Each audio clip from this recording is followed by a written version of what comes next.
Pertanian Thailand bisa dikatakan menjadi raja di ASEAN, mengalahkan Indonesia. Padahal, Thailand belajar banyak dari Indonesia, terutama di era Suharto menjadi presiden. Buktinya, menurut Institute for Development of Economic atau INDEF, menilai sektor pertanian Indonesia sudah jauh tertinggal dari Thailand. Padahal, luas lahan di Thailand jauh lebih sempit dibandingkan Indonesia. Bukti lainnya berdasarkan data World Stock Export, dari 15 negara eksportir pangan, Thailand berada di peringkat kedua di bawah Vietnam. Menurut INDEF, ekspor Thailand sangat tinggi. Itu disebabkan karena produksinya banyak, sedangkan jumlah penduduknya sedikit. Ekspor hasil-hasil pertanian relatif stabil dari tahun ke tahun. Lalu, mengapa pertanian di Thailand bisa mengalahkan Indonesia yang lahannya lebih luas? Yang pertama adalah musim tanam padi. Terkait dengan musim tanam padi, ternyata di Thailand bisa menanam padi 1-5 kali. Oleh karena intensitas tanamannya lebih banyak dalam 1 tahun, efeknya pada produksi beras nasional mereka. Intensitas tanam yang lebih banyak ternyata juga didukung oleh teknologi alat mesin pertanian yang canggih. Mungkin hampir semua petani Thailand sudah menggunakan mekanisasi pertanian. Yang kedua adalah tata niaga pertanian. Tata niaga pertanian di Thailand dianggap menguntungkan bagi petani. Pembelian beras petani dilakukan oleh pemerintah pasca panen dengan sistem subsidi. Beras yang dibeli pemerintah Thailand, selain dijual ke dalam negeri, juga disimpan di koperasi petani sebagai lumbung negara dan sisanya lagi diekspor. Dengan sistem subsidi, harga beras yang dibeli pemerintah selalu di atas harga acuan beras.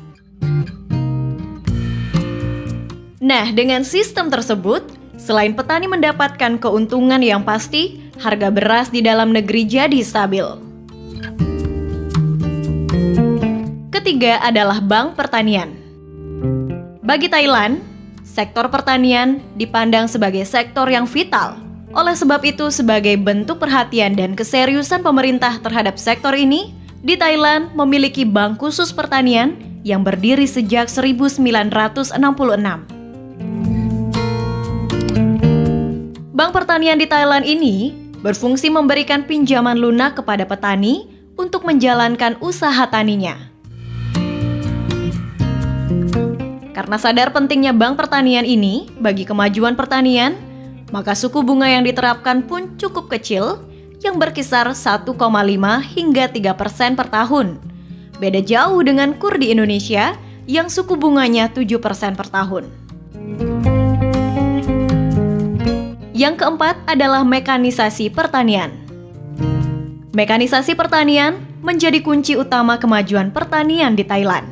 Penggunaan teknologi dan mesin pertanian meningkatkan efisiensi biaya dan waktu, sehingga penanaman padi selama 1 tahun bisa dimaksimalkan. Kini, di saat tenaga kerja pertanian semakin sulit, nampaknya penggunaan alat dan mesin pertanian menjadi sebuah keharusan.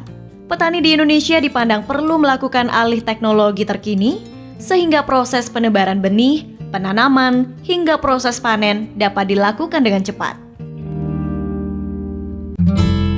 Kelima, Thailand menerapkan zonasi tanaman. Kebijakan zonasi maksudnya adalah menempatkan tanaman yang bersifat strategis pada lahan tertentu yang telah ditunjuk oleh pemerintah dengan harapan produktivitas tanaman dapat maksimal. Komoditas pertanian yang sudah ada di wilayah zonasinya adalah padi, jagung, tebu, kelapa sawit, karet, dan singkong. Dengan adanya wilayah atau zonasi ini, maka dipastikan pemerintah mempunyai gambaran jelas output produksi yang akan dihasilkan. Bagusnya lagi, pemerintah menjamin bahwa petani akan mendapatkan harga yang pantas dengan memberikan subsidi apabila harga pasar kurang menguntungkan petani. Dengan adanya kebijakan zonasi tanaman, pemerintah Thailand tinggal mengatur waktu penanamannya menyesuaikan dengan target produksi dan target ekspor.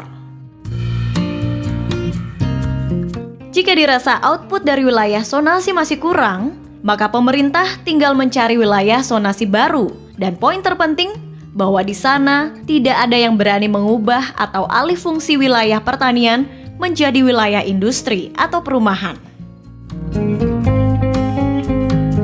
Yang keenam adalah produk pertanian Thailand berjaya di dalam negeri. Kalau kita di Indonesia, antara produk dalam negeri dengan produk impor, biasanya laku mana? Sudah pada tahu jawabannya, yaitu produk impor yang jauh lebih laku. Ya, faktor harga menjadi pengaruh utama, walaupun kualitas masih bagus produk lokal. Kalau di Thailand, hal tersebut tidak berlaku. Pasalnya, di salah satu pasar agribisnis terbesar di Thailand, yaitu di Thalatthai, justru produk impor nampak sepi pembeli.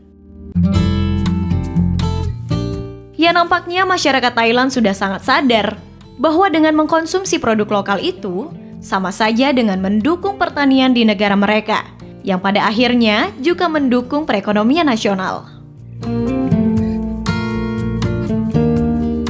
Nah, itulah informasi yang dapat Arsipedia bagikan kepada kalian semua.